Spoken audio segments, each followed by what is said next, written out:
Hi everyone, my name is Sushil Kumar. मैं यकीन 2.0 से पढ़ रहा हूँ ऑनलाइन और साथ में D2 ऑफलाइन टेस्ट और डॉट के लिए ज्वाइन किया हूँ।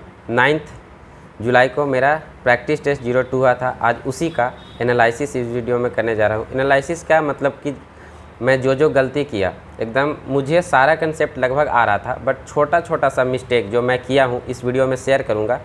तो आप देखिएगा तो उससे फ़ायदा होगा, आपको सीख मिलेगा कि मतलब किस तरह छोटा छोटा मिस्टेक हो सकता है और उसको किस तरह से सुधारा जा सकता है। इस टेस्ट में मेरा 666 मार्क्स आ रहा है, जो कि मैं एक्सपेक्ट कर रहा था कि कम से कम भी 680 से पार जाएगा, बट छोटा छोटा मिस्टेक के कारण मेरा मार्क्स कटा है, वही मैं शेयर करने जा रहा हूँ। Let's start with physics.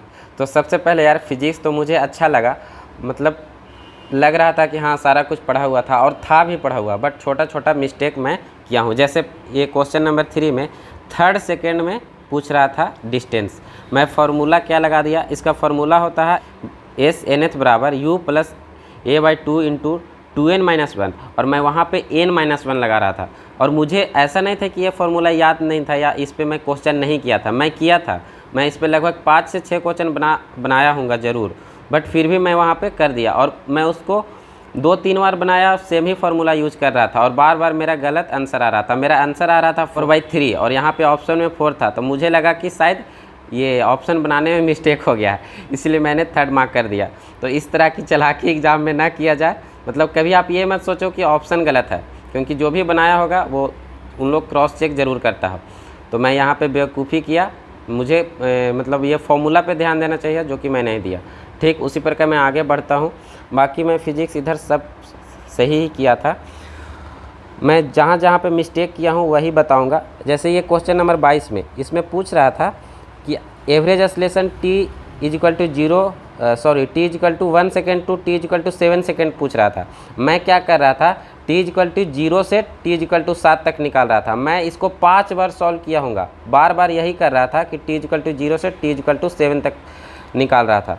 तो मतलब क्या हुआ, इससे यहाँ सीखने को मिला कि यार क्वेश्चन बहुत ध्यान से पढ़ना होता है, क्योंकि माइंड में मतलब बैठा हुआ था मेरा कि हाँ 0 से 7 ही पूछा होगा। मैं एक पे ध्यान ही नहीं दे रहा था, इसीलिए मैं यहाँ पे लिखा भी हूँ कि क्वेश्चन सही से पढ़ो सुशील। t = 1 टू t = 7 बोल रहा है और तुम t = 0 टू t = 7 ले रहा था, इसलिए रॉन्ग हुआ।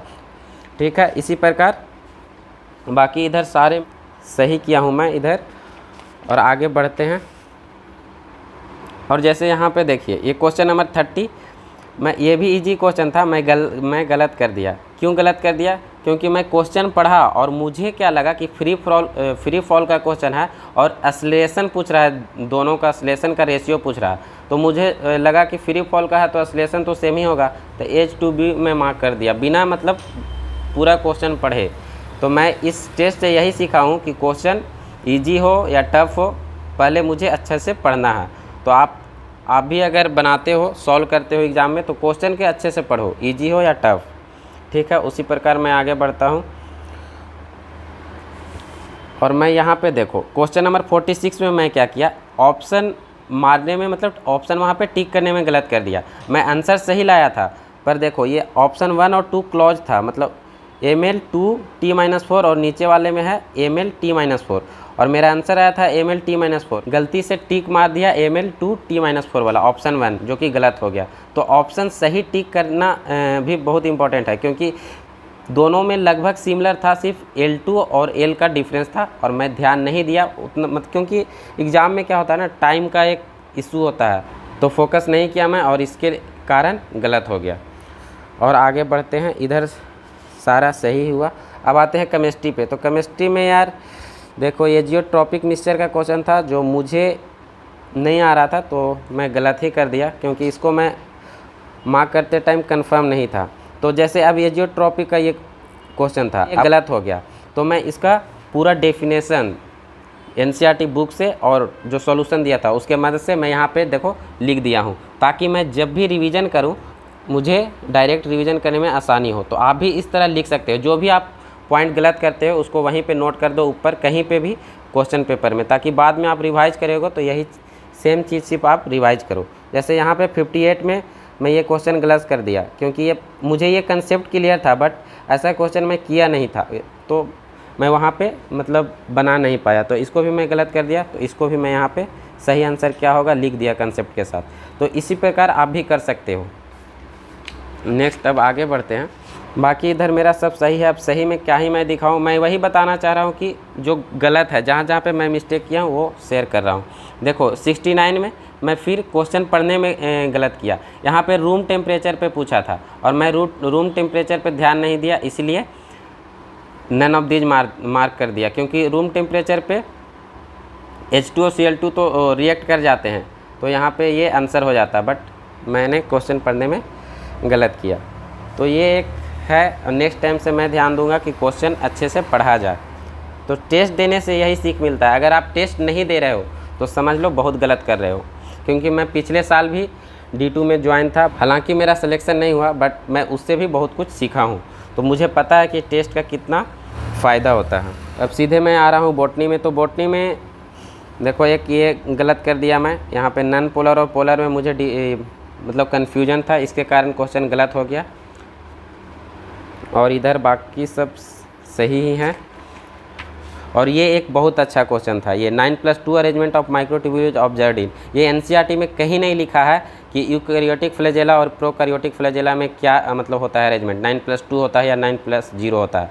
बट मैंने इसे गलत मार्क किया। पर यहाँ पर यह है कि आप गलत करते हो तो सीखते हो, ये छोटा चीज़ है। ऐसा नहीं है कि ये नीट में नहीं पूछ सकता है, ये रिलेवेंट है और पूछ सकता है। तो मैं इसे यहाँ पे लिख दिया कि यूकैरियोटिक फ्लैजेला में 9+2 होता है और प्रोकैरियोटिक फ्लैजेला में 9+0 होता है। तो इस प्रकार आप यहाँ पे अपने टेस्ट पेपर को एनालिसिस कर सकते हो। और कोई तोप नहीं है एनालिसिस करना, हाँ, लेकिन आपको टाइम देना होगा। जैसे मैं 3 घंटा का लगभग एग्ज़ाम दिया, तो मुझे पूरा अच्छे से पेपर को एनालाइज करने में 2 घंटा तो ज़रूर लगता है। किसी किसी को 3 घंटा भी लगता है, क्योंकि पिछले साल मुझे 3-3 घंटा तक लग जाता था। लेकिन इस साल मेरा बायो में टाइम नहीं लगता, क्योंकि बायो बहुत कम गलत हुआ। जैसे 5 गलत हुआ तो थोड़ा टाइम कम लगा। जैसे 138 यहाँ पे मैं गलत कर दिया हूँ।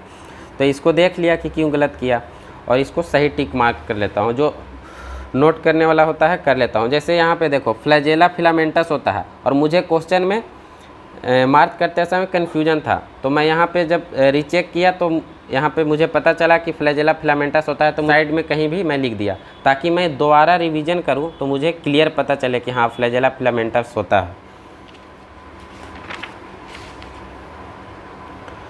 उसी प्रकार इधर अब जूलॉजी है, तो जूलॉजी इजी था। अब देखो यहाँ PW में 151 का आंसर गलत दिया हुआ है, इसका आंसर 2 दिया हुआ है, पर इसका आंसर करेक्ट 3 है। पर होता है 1-2 आंसर हमेशा गलत दिया हुआ रहता है। मैं पिछला साल भी D2 लिया था, तो उसमें भी हमेशा रहता था। बट कोई नहीं, धीरे धीरे वो सही कर लेंगे। पर इसमें बहुत ज़्यादा टेंशन लेने वाली बात नहीं है, क्योंकि फाइनल में तो मुझे जितना मार्क्स मिलना होगा वो मिलेगा ही। एक गलत किया हूँ मैं, 172 में इसका आंसर 4 होता, जो कि मैं इसका आंसर सेकंड होता, जो कि मैं 4 मार्क किया था। जूलॉजी में मेरा एक ही गलत है, बाकी सारे सही है। तो इस प्रकार आप एनालिसिस कर सकते हो जो भी आपको लगता है। जैसे मुझे कुछ कंसेप्ट लगा, केमिस्ट्री का कुछ कंसेप्ट था, थियोरेटिकल था, और फिजिकल में थियोरेटिकल ऐसे भी बहुत कम पढ़ते हैं हम लोग, तो वो कंसेप्ट मुझे इंपॉर्टेंट लगा, मैं नोट कर दिया यहाँ पे, ताकि मैं जब भी रिवीजन करूँ इजी रिवीजन हो सके मेरा।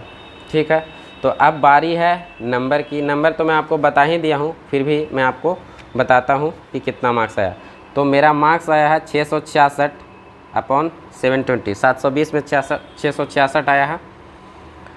तो इस टेस्ट से मैं क्या सीखा, देखो पहला चीज़ तो मैं ये सीखा कि रीड क्वेश्चन केयरफुली, क्वेश्चन को बहुत ध्यान से पढ़ना है। क्वेश्चन हार्ड हो इजी हो, आप उसको हल्के में नहीं ले सकते, पहला।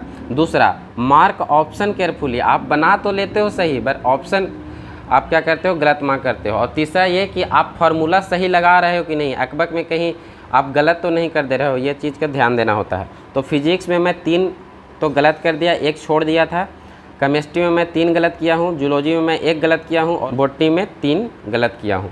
तो इस प्रकार आप अपने पेपर को एनालिसिस कर सकते हैं। यार सबसे पहला बात कि अगर आप टेस्ट दे रहे हो तो एनालिसिस ज़रूर करो, इससे आपको पता चलेगा कि आप कहाँ पे गलत कर रहे हो। जैसे मैं यहाँ पे आज मतलब एनालिसिस किया, तो इससे मुझे पता चला कि मैं एग्ज़ाम में क्या क्या गलती करता हूँ। जैसे फर्स्ट चीज़ कि मैं फार्मूला गलत यूज कर सकता हूँ, दूसरा कि मैं ऑप्शन गलत टिक कर सकता हूँ आंसर सही लाने के बाद भी, तीसरा कि मैं क्वेश्चन को ध्यान से पढ़ता ही नहीं हूँ, मुझे मतलब ईजी सोच के उसको, और क्वेश्चन में कुछ और पूछ रहा है और मैं कुछ और ही बता देता हूँ। तो इस तरह के मिस्टेक्स आपको तब पता चलेंगे जब आप पेपर देते हो। सबसे पहला कि आप टेस्ट दो, और दूसरा कि अगर आप टेस्ट दे रहे हो तो सही से उसका एनालिसिस करो। देखो टाइम जरूर लगता है, मुझे भी 2 घंटा से ज़्यादा टाइम लगा अच्छे से एनालिसिस करने में। हो सकता है आपको 3 घंटा लगे, बट आपको देना होगा टाइम, क्योंकि अगर आप टाइम नहीं दोगे तो आपका जो तैयारी है वो उतना बेस्ट लेवल नहीं हो पाएगा। मतलब आप समझ रहे हो, आप अगर कर रहे हो तो आप इस बात को समझते होगे। आपको वीडियो अच्छा लगा हो तो वीडियो को लाइक कर देना, और चैनल पे आप नए हो